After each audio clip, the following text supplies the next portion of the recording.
Hello, guys.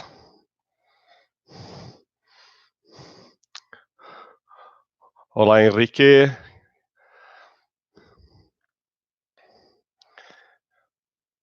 All right. Uh, I I'll just close it here.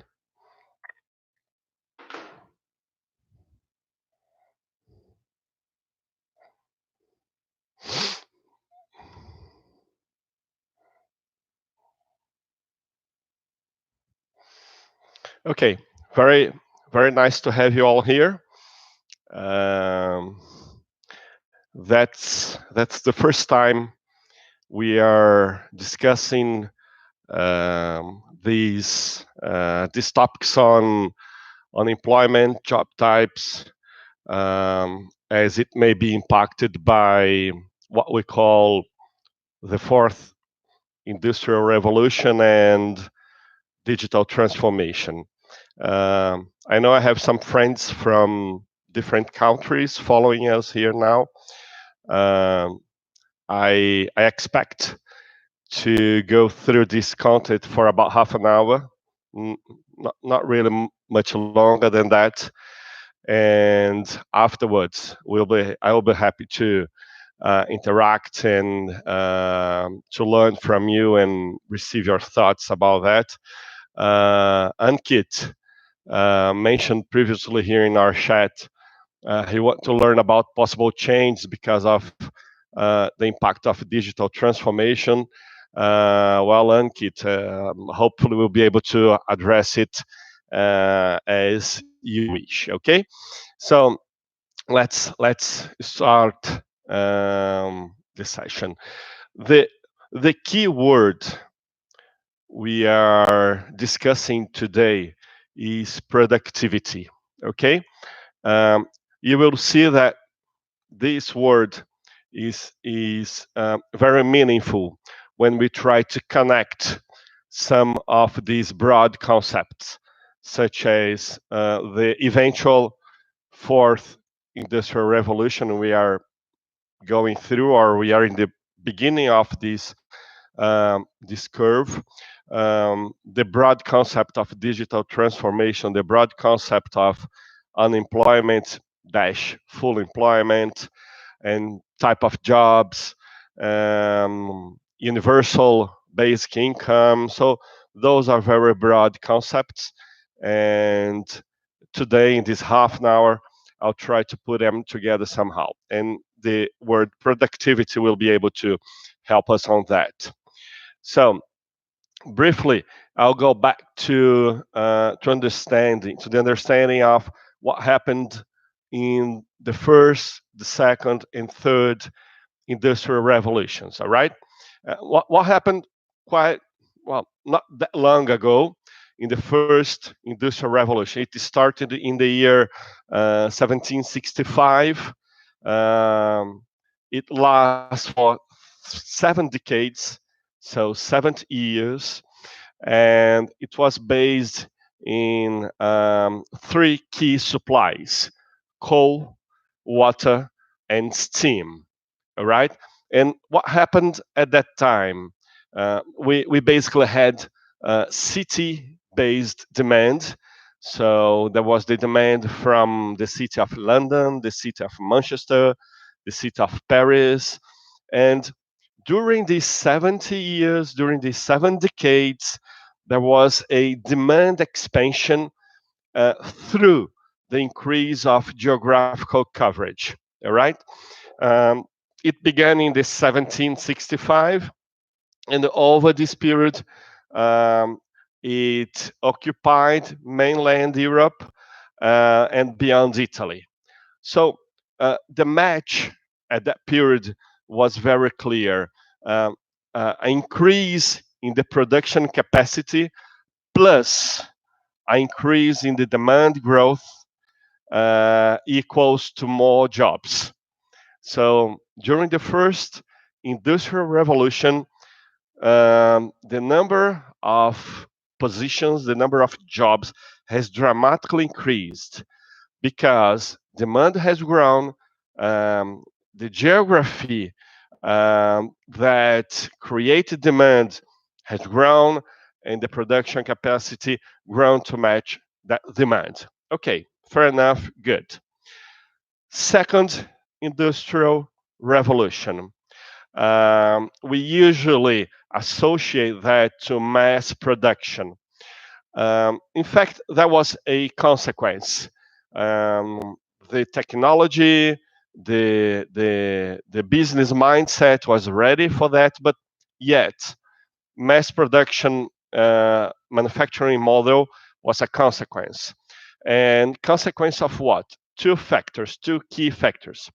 First, the natural technological development made it available far wider diversity of materials, starting off all the broad range of plastics. Okay, so we had differently from the first industrial revolution, pretty much based on iron and steel. Now we have a wide range of materials. But adding to that, adding to that, we had the advent of electricity. And electricity at that time had the power to integrate and to promote communication. And therefore, as the consequence of this integration and communication, the world moved from city based demand to regions based demand. Therefore, again, there was a growth in the organic global demand. Yes, obviously, mass production enabled higher production capacity. But again, as it happened during the first industrial revolution, this production, this new increased production capacity found a word with demand growth. And then again, what we had, the possibility of creating more job positions. And let me see, some people are commenting. Will we be able to? Yeah, sure. You can come back to that later and see the beginning of the conversation, all right? Um, but during this period, the second industrial revolution, and well, from that until 1940, just before the Second World War. Um, what happened during these about 200 years? The the population has the population size has multiplied by four. So in the year 1765, we were about 500 million people. Then it multiplied by four in 200 years to about 2 billion people. So what happened in this period? We had a population growth. We had the increase of demand from cities to regions. We had a higher diversity of material. We had the ability to produce in a far higher scale. Therefore, production capacity again met higher demand. So that's again a perfect world. Now let's go uh, to what happened in the last quarter of the last century, the third industrial revolution. Um, from 1940 to 2010, another 70 years, the world faced the highest ever population increase. So, if during the 200 years before 1940, we multiplied by four the population, but we increased the number of people by 1.5 billion, from 500 million to 2 billion. We increased 1.5 billion. Only in the last 70 years, our population has increased by 5 billion people. So in the last 70 years, the population increased 3.5 times more than it had increased in the previous 200 years. Again, growth of demand. Um, if we go back a few decades, you will remember about the Asian tigers, and then it appeared the concept of the BRICS, and more recently, the last 15 years, the growth of China. All that converging to what we used to name as globalization. All right. In this context, the third industrial revolution appeared in about 1975. So that was about 50 years ago, right? And during 30 years, less than 30 years from 1975 to the first years of this century, uh, we again saw a global movement to increase capacity. And that growth was based on different elements. Obviously, automatization.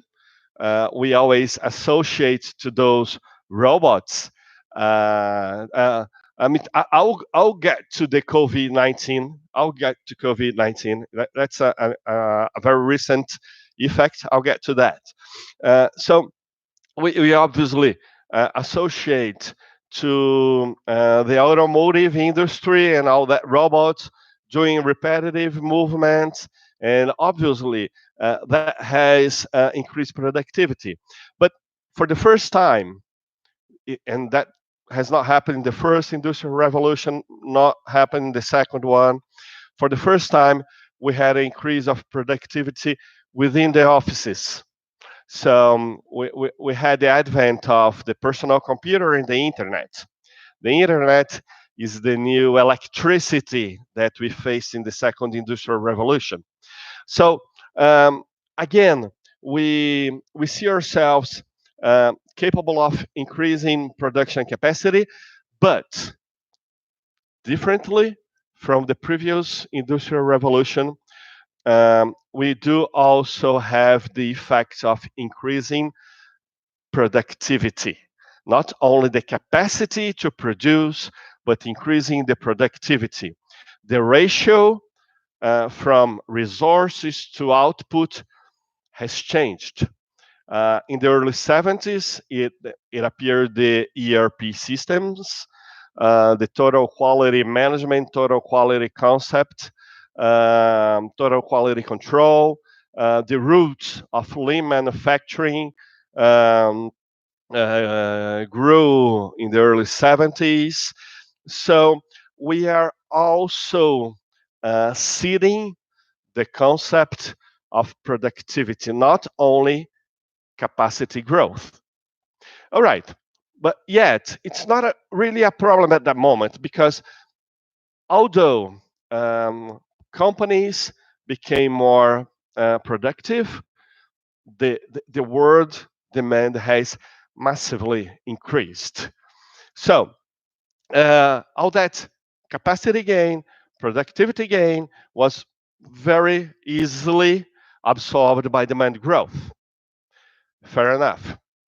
The key point is what what should we expect for the next 70 years?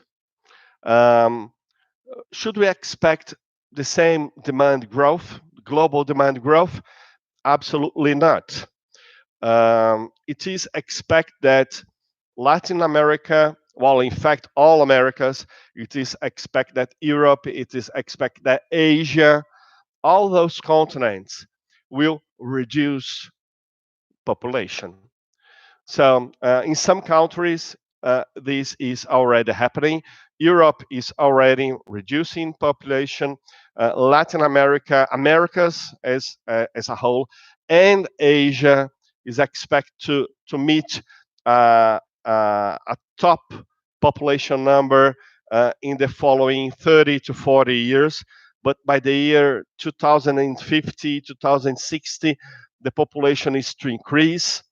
Only to give you one number, one broad number, it is expected that in China there will be nearly 400,000 people less than they have today by the year 2100. Okay, in the year 2100, in China there will be less 400,000 people in there.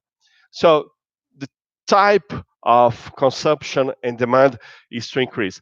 Global population is still growing up for a while, mainly because of Africa. Um, in the next 70 years, we expect the globe will have 3 million more people. But we expect that Africa will have 4 million more people. So if Africa has 4 million more and the globe only 3, obviously in other regions the population will be decreasing. Okay, in that context, and we do know that companies have a long range planning scenario. What companies are now planning to do? Um, they they cannot plan themselves to focus on simply increasing production capacity. Otherwise, in a few decades, 2 or 3 decades, this capacity will become idle. They will not find the equivalent demand to fulfill its capacity. So if we are now in the beginning or in the first moments of the fourth industrial revolution curve, growing curve, if we're in that, this industrial revolution will give us a very different approach if we compare to the previous one. For the first time again, we'll not be focusing on increasing capacity but in increasing productivity. If, and now I need, I'll get to COVID, if we are in a world wealth period, productivity means do more with the same resources. Okay, demand will be growing. I want to be more productive. Therefore, my resource needs to deliver more. Okay, that's in a very positive moment. But if we are getting close to some type of stagnation period where the demand is not really growing, and when do we really expect to have a demand stagnation in the globe? In the year 2100. So in the year 2100, population shall find its maximum, about 11 billion people, and then start decreasing globally, okay, including the effect of the African continent. So at that time, we'll be trying to meet the same demand, but with less resources. Okay, that's not such as a good scenario as the first one, but yet we can deal with that. But now, what are we facing? It's obvious that due to the COVID-19 pandemic, uh, global demand in various industry sectors has decreased. Therefore, companies need to do less because their demand has decreased with even lesser resources. And in this scenario, obviously, 10 years ago, we did not um, consider, despite it was possible, we already knew it was possible, but although we did not consider the moment we're living today, in the year uh, 2011, in Hanover, during the Hanover Fair, a major machinery and equipment fair in Germany, for the first time, the term Industry 4.0 was coined. That was the first time.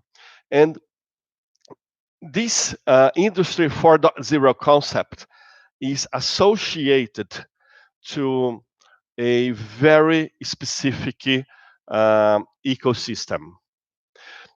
If in the first industrial revolution we had a steam, if during the second industrial revolution we had the electricity, materials diversity, we had mass production. If in the third industrial revolution we had automation, personal computers, internet, now we do have something named cyber physical systems. Uh, the cyber physical systems are composed by four very simple elements: um, the machine, an equipment, sensors, and whenever we plug a sensor in this machine, it becomes a smart something, a smartphone, a smart cooler, a smart this, smart that. Okay, is an equipment with a sensor, and then devices such as smartphones, tablets, notebooks, while we receive, treat the information that was captured by those sensors, and people. So machine, sensor, device, and people. Um, the combination of these four elements are everywhere. So I'll share a couple of examples of that, and eventually we don't even notice that. In northern Italy, there is a major ice cream machine producer that supplies several um, McDonald's stores around the globe. From their control center in the north of Italy, I'm not really don't know how they are doing now, but from this one center, they can monitor the performance of these ice cream machines around the globe and capture information that will signal any kind of difficulties.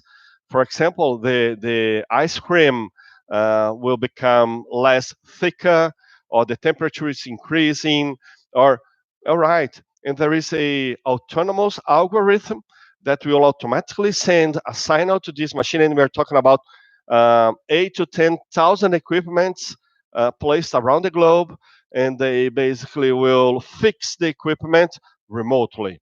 And more importantly, the algorithm will be able to monitor, understand there is a problem, and send a signal to fix the problem without human intervention. So, where is productivity here? First, there is a capital productivity because the franchisee, the owner of that store, will keep its equipment running. There is not there will not be a shutdown, and he will not miss sales because the equipment had a problem, and then he had to call a maintenance guy and wait for a few hours or a couple of days to have him there. So, from the perspective of the seller, it's a capital. It's very positive for the cash flow.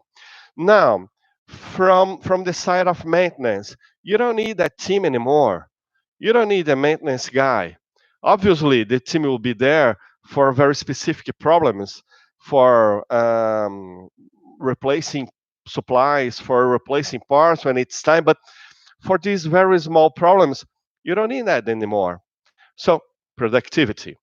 A second example, there is a very global operation um, regarding reefer containers for the maritime cargo transit. They basically control temperature. So, hi Beatriz. Um, and what was the usual practice? Whenever these containers, these reefers, reached a destination port, they would be inspected. So there was a maintenance team to check pieces and parts of the equipment before it would be released for another journey. Now, during the transit time, during while they are in the Pacific Ocean, while they're in the Atlantic Ocean, these equipments are sending signals. And based on these signals, another algorithm will predict the possibility of having a problem in the short time. and it will make a recommendation, as well as Netflix recommend us movies or series, right? The algorithm will make a recommendation. No, you do not need to make a maintenance intervention now. You can receive this container and automatically assign it to another international journey. Again, productivity. Obviously, here we are talking about um, Internet of Things, artificial intelligence, machine learning, eventually RPA, robotic process automation. It sounds that we are really dependent on technology, but not really. We are dependent on reviewing our business models. The fourth industrial revolution is not about a technological revolution. Artificial intelligence, artificial intelligence is part of our lives for 70 years. It was not created last year. So what we have today is the consequence of a normal, continuous technological evolution, not revolution. All right. So as technology has developed, okay, maybe we will be more detailed and think of companies. Again, we're not talking about making companies more productive. More productive. Maybe departments. No, it's more detailed than that. We're not talking about having productive departments. We are having in the detailed part about making better use of the resources. And what are the resources? Raw materials, utilities, space, and people. So, for the first time, the world is ready to produce, to deliver products and services through um, a mechanism that is um, that is named cyber physical systems that enable to produce more, to deliver more services with fewer number of people. And if we think um, of the concept of full employment, all right, what is full employment? Full employment is that unemployment rate that is accepted as the optimum point for an economy, for a specific country in a certain moment. For example, full employment in the United States would be something like 4% unemployment, a little bit less or a little bit higher. In Brazil, where I am, maybe 5%. That's what is, if most of the capable working force is employed, we're in a good moment, yet we have a low level of unemployment. So the full employment concept moves from 3.5 to 6.5%, depending on the country, okay? Now, here in Brazil, we are in a very difficult moment. Our unemployment rate is around, I would say, 11% now. So it is twice the ideal unemployment, from 5% to 6, 7, 8, 10. And maybe what today in Brazil we find it is a dramatic situation with 11% unemployment. Maybe that will be the new normal within 60 or 70 years. And obviously, this will not change from one day to another. It's a um, it's a very slow movement, but in terms of history, 50 years is really nothing. And for example, as Ankit said, um, some of us are working remotely. Yes, but at the same time, some of us are not working at all. I am working remotely. which is good. But some people are not being able to work from their home because what they do depends on a facility, equipment, depends on supplies. So, what if the recent unemployment rate in the United States? Yesterday, I saw some numbers. It's possible that within a couple of months, they will jump from 3.5% unemployment to double digit. And that's a catastrophe if we do consider our existing concept of unemployment. But if productivity grows in this space for the following 70 years, it is really possible that the new normal in the US will have another 16 million unemployed people. Um, Chico, what's your perception about Brazilian employment rate after COVID? Uh, in Brazil, it's really hard to. We thought was hard to have something worse than we already had. We've been dealing with 10 to 13 unemployment rate for the last 3 years, 3 4 years. Economic growth has faced a lot of difficulties, and apparently we were to regain momentum, and this COVID has impacted. Yesterday, I was in a conference um, where I explained some of the recovery scenarios, and the positive one. Well, we have 5 recovery scenarios, right? In fact, the first one is pretty good, pretty positive, because some sectors, some industries will face demand growth. Um, for example, retail foods, retail healthcare, some very limited sectors will have growth. Other sectors will have a small oscillation, but for most of the industry sectors, they will fall into 3 types of recovery scenarios. What we call it V, and the V scenario is a recovery within 1 quarter, okay, 3 months. A very small amount of industry sectors will meet this V shape. The second possible scenario is the U shape, where recovery will occur within quarters, several quarters, 2, 3, 4 quarters, or a few years. All right. I believe most of the industry sectors will fall into the U shape.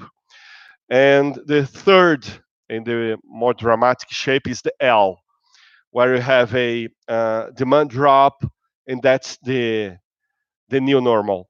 You'll not ever come back to what you had before.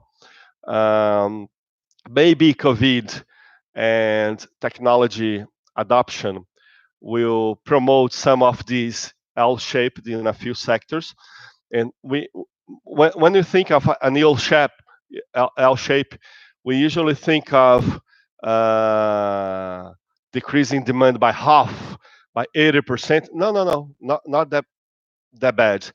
For some companies, if their demand decrease by 10 or 15%, this will promote a operational and financial imbalance that will not make them sustainable in the long run. So even if your demand has permanently decreased only 10 or 15%, for some business, this may be sufficient to definitely affect their cash flow and make them unsustainable in the long run. Okay, so I believe we'll have some difficulties. I do not believe we'll have a fast recovery, as it will occur in many countries. We are seeing the American government promising to introduce $2 trillion in their economy, the same as the European Union. They're discussing about how to finance their economy.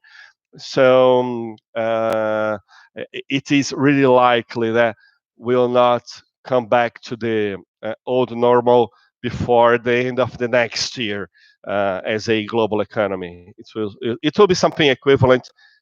I don't know, it's more or less than what we had in the year 2008. What about the agricultural products recovery?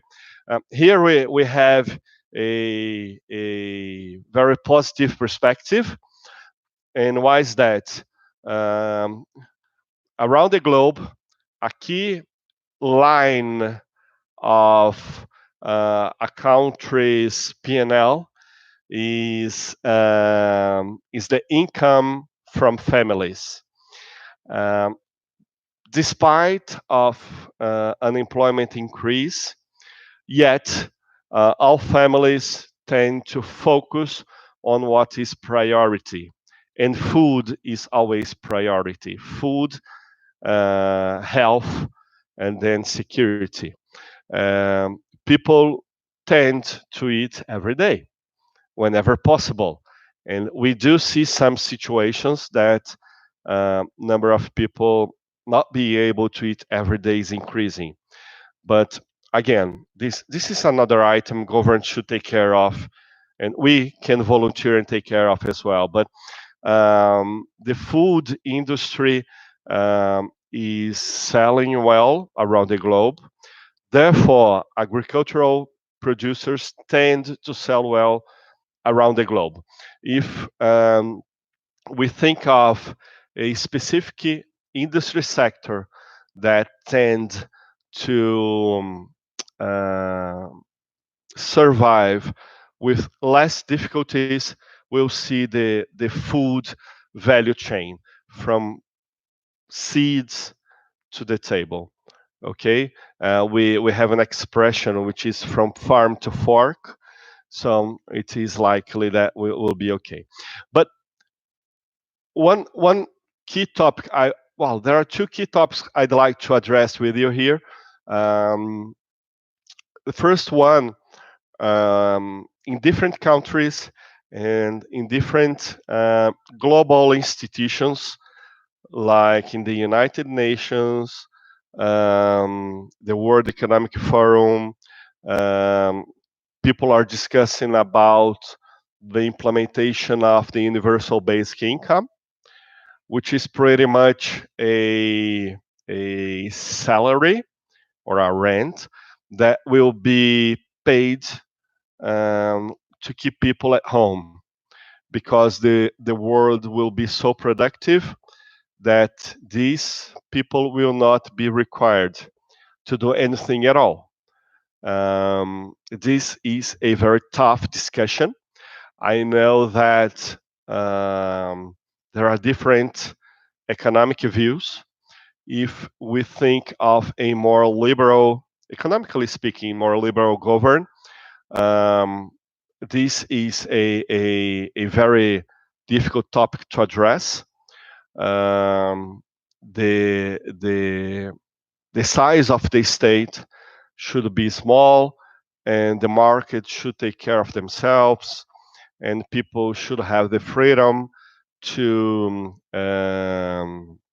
move and work and create their own wealthness. But in the future, there will be not job for everyone. So the universal basic income is a serious issue that is being addressed. A second one is, given that there will be not jobs or not job position, or at least activities that entitles to some sort of payment to everyone, those who will be um, employed, or those who will be being paid by a activity, what will be these people doing? Um, the type of jobs tend to change. the number of people within organizations will reduce. Several, and here there is an important expression. The robots will not substitute people in repetitive activities. The robots will substitute people in activities that may become repeatable. And there is a huge change on that. For example, if you get to your job position in your company in front of a personal computer at 8 a.m. and turns on the computer, opens the Outlook, receives your emails in the inbox, click in a specific message, open it up, then you click in this Excel file, opens the Excel file, copy a few contents in that, paste in another Excel file you've just opened, create a graph, and then copy this graph, create a new email message, and send this graph to your boss. And it will take half an hour of your day from 8 a.m. to 8:30 a.m. This is not a repetitive activity, as every day you do it slightly different, but this activity may become repeatable, and a robot can already do that for you. So when you open your computer at 8 a.m., all these activities have already been done. We do it through a technology called RPA, robotic process automation. So if we multiply this effect throughout the organization, it's very likely the total number of people will decrease. And those who remain there, what will they be doing? They will need to do something from the output of these robots. So they need to be more senior people. They must be prepared to take more difficult decisions. They need to be prepared to understand the impact of these decisions in different departments. So those who will remain employed are thinkers, and they tend to have a more senior position. How are we preparing our people for that? Because in many companies, we simply hire legs and arms and eyes, and they do repetitive activities. So there is a big change in the type of job. Well, guys, the idea of this quick conversation was to share some thoughts with you, to recap some elements of previous industrial revolution, pretty much based on increasing capacity to meet a increasing demand. And now and for the following 7 decades, we shall not have a demand increase as we've seen before. So companies are focusing on increasing productivity, not necessarily production capacity. As a society, a few key questions arise, and it's a good thing. It's a good thing to start thinking about them. Beatriz, is it being too hard to encourage my supply chain team in an environment? First thing, adaptability. um, you know, to convince people their jobs will change is really hard. As it is hard today to convince some people that we should all be at home to fight the pandemic. And some people will understand the need to stay at home when the pandemic, the coronavirus, uh, until it has a name, the name of a neighbor, the name of a relative, the name of a brother, until the coronavirus doesn't have a name, many people will not convince themselves to stay at home. And I believe it a similar effect occurs with the need to prepare for a different type of job in the future. Maybe while I am almost 50, maybe this will not affect me dramatically, but it will affect my sons. And maybe people do not feel this change too close. Now, someone with 30, 35 years old, 40 years old, and they will be in the market, in the professional market for the following 20 or 30 years, they will face it. And maybe until someone he knows loses his job because of digital transformation and because they have not prepared themselves for a different type of job, until this unemployment effect does not have a name they know, maybe it will be hard to convince them, unfortunately. Um, Chico made a question. Uh, yes, okay. Now, I mentioned that yesterday I was in a conference, and this conference was putting together some procurement professionals. And around the globe, procurement professionals 30 years ago started a movement migrating the supplier bases to what we call low cost countries, LCC. These low cost countries years ago were Brazil, Mexico, a few Latin American countries.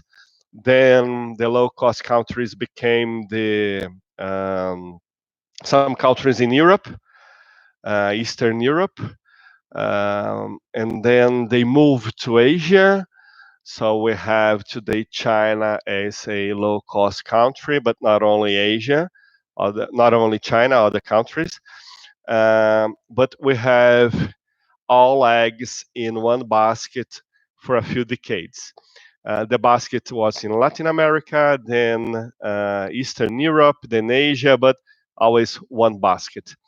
And a very serious discussion on the management of supply chains and bringing the concept of risk management is how to diversify the types of baskets where the eggs will be put in.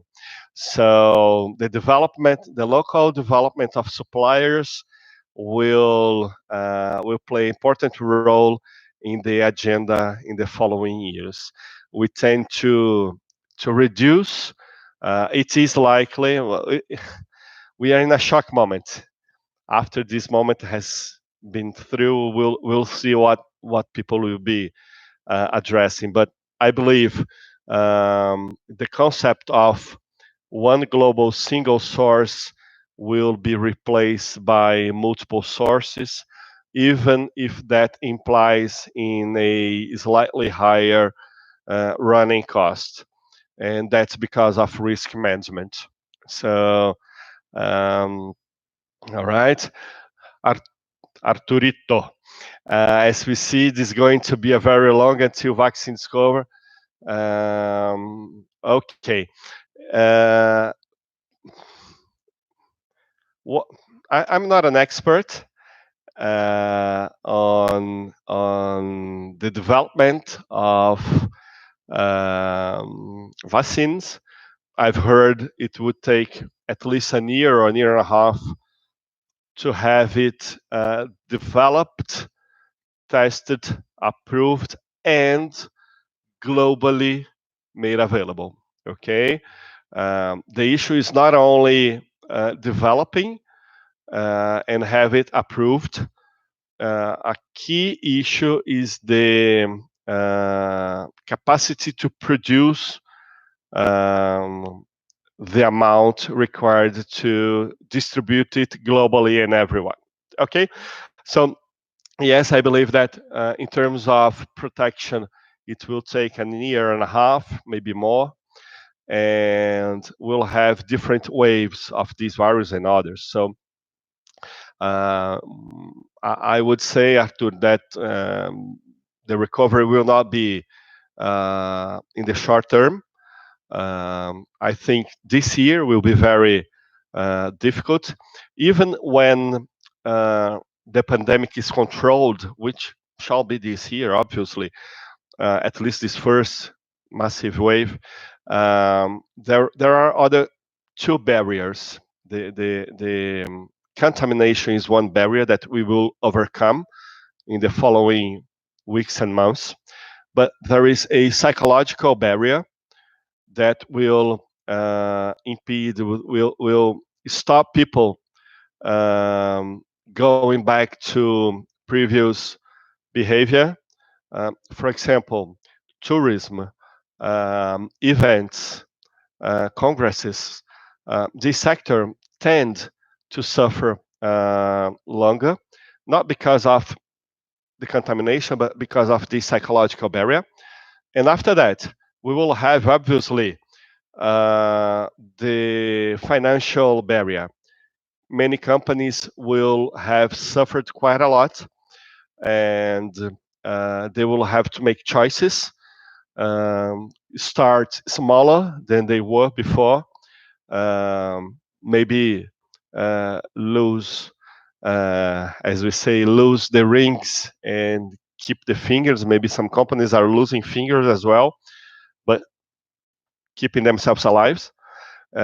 So if we see these barriers, the contamination, then psychological barriers, then financial barriers, yes, it is likely we need a longer time. And obviously, it's possible that some of the people that have lost or are losing their jobs now may not find their job positions available before after that, because companies are finding a way to deal with this. Many companies are becoming more productive. Many companies are finding a way to deliver products and services with a far smaller number of people. And maybe we'll have a new reference for the concept of full employment from next year on. I don't know. Um, Unique commodities may need to cease in order to rebalance. Beer supply chain, yes. Ankit, I guess we all need a couple of beers, maybe, in being the food sector and compared to other food. Well, a beer will make you healthier and happier, and maybe the beer supply chain, the brewery industries, maybe we should put our money in their stocks. Olá, Maurício, Mal. Align talent with scarce labor demand the future. What your opinions? The change universities. Wow. The big traditional good old universities are like a huge ship. Um, they have a inertia that is very difficult to overcome. All movements are very slow. Um, I live very close to a strongly renowned university here in Brazil. I almost neighbor to them, and I know how slow they are to adapt to market changes. And maybe it's not even the value proposition. Okay, the discussion is far complex than that, but um, will not find in traditional universities the ability to prepare our people. The educational sector has dramatically changed over the 5 years. I think it will continue to happen. Um, and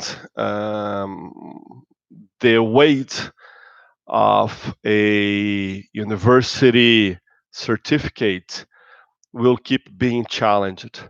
I am in favor of, I know the value of studying in a good university, but at the same time, I know the value of the knowledge that now exists outside these universities ecosystem.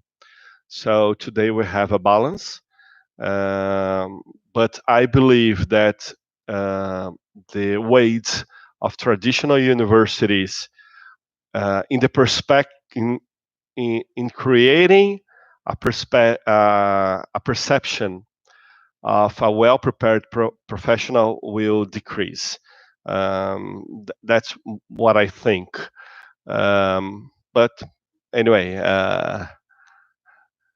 things takes time to change, right? And we see some universities. We've studied together in a online course for a few months, for several months, and the program was offered by traditional schools, the MIT and the University of Columbia in New York, and we were colleagues and a cohort from all over the world, and we found our way without any physical meeting.